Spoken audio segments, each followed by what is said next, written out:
America में Hamas और Israel समर्थक भी भिड़ गए हैं। इजराइल समर्थक ने बंदूक तक तान दी, वो तस्वीर भी आपके सामने। समर्थकों को बंदूक लेकर यहां दौड़ाया गया। शिकागो की ये तस्वीर आप देख रहे हैं, जहां प्रदर्शन के बीच ये खौफनाक तस्वीर भी सामने आई। इजरायली समर्थक को अरेस्ट किया गया।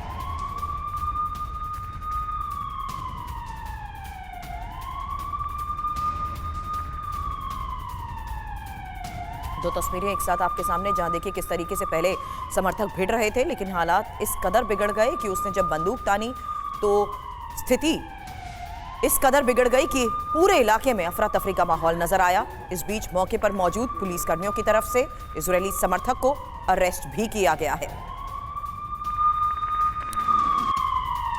और अगली बड़ी खबर, हिजबुल्लाह का लेबनान फिलिस्तीन सीमा पर बड़ा हमला। टावर और निगरानी कैमरों को इस बार निशाना बनाया गया। निगरानी करने वाले कैमरों को तबाह कर दिया, यानी एक और वॉर फ्रंट खुलता हुआ नजर आ रहा और रुक रुक कर लेबनान उकसाने वाली कार्रवाई करता नजर आ रहा। और इस बार इजराइल की तरफ से जिन टावर्स और जिन वॉच टावर्स के साथ कैमरों को के जरिए नजर रखी जा रही थी, उनको ध्वस्त किया गया।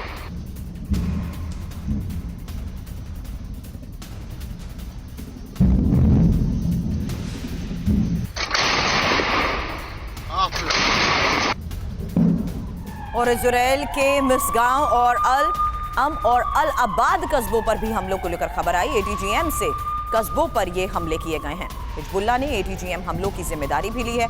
हमलों में आईडीएफ के हताहत होने का दावा।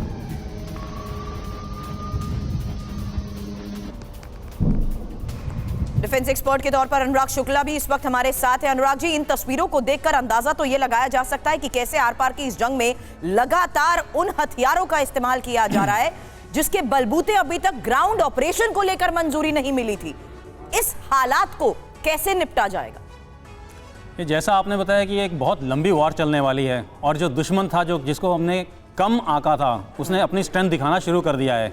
हिजबुल की बात करें तो हिजबुल एक आतंकवादी संगठन ना होकर एक ऑलमोस्ट सेमी और आर्मी बन चुका है, जिनके पास बड़े बड़े हथियार नज़र आ रहे हैं।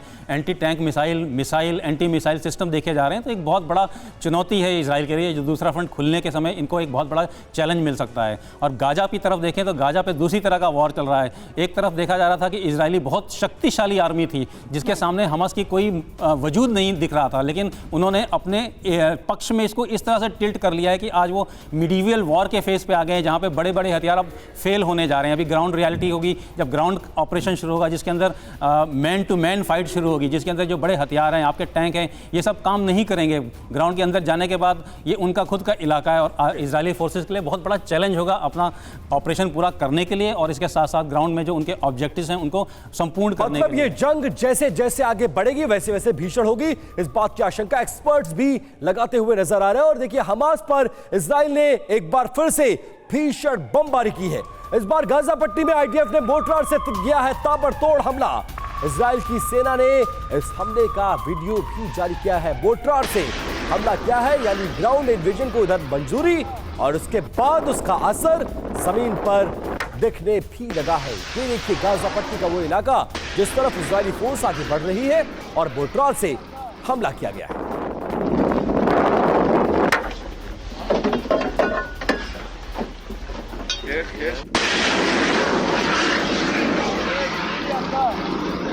तुलकर्म में हुई है भीषण हिंसक झड़प। हमास और इजराइल सेना के बीच आमने सामने आने के बाद यह हिंसक झड़प देखी गई है। फायरिंग की आवाज से आसपास के रिहायशी इलाकों में दहशत का माहौल नजर आया और वहीं पर मोबाइल के कैमरों में इस वीडियो को शूट किया गया, जहां पर आमने सामने हमास के लड़ाके और इजराइल की फोर्स यानी आईडीएफ नजर आई। दोनों के बीच गोलीबारी और आमने सामने ये दोनों फोर्सेस नजर आई।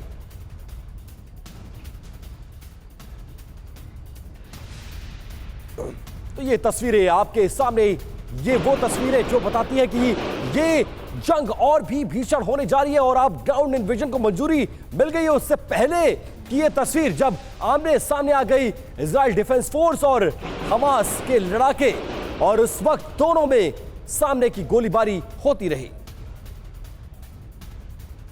तो लगातार हो रहे धमाकों की तस्वीर तो आपने देखी, लेकिन आईडीएफ का ये एक्शन देखिए, क्योंकि गाजा में हमास के ठिकानों की तलाश सबसे पहली प्राथमिकता रही है।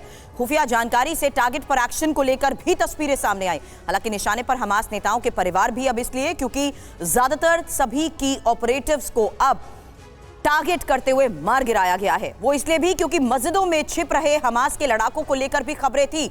महत्वपूर्ण यह भी था कि किस तरीके से अस्पताल और स्कूलों में हमास के ठिकाने बन गए थे। अब ये शरदेंदु सर हालात को देखते हुए एक बड़ी स्ट्रैटेजिकल मूव देखा गया है, क्योंकि अस्पताल जो अभी तक लगता था शेल्टर बन चुके हैं, स्कूल जहां पर आम सिविलियंस ने शरण ले रखी थी, दरअसल ये वो ठिकाने थे जहां से ये ऑपरेट करने की कोशिश कर रहे थे।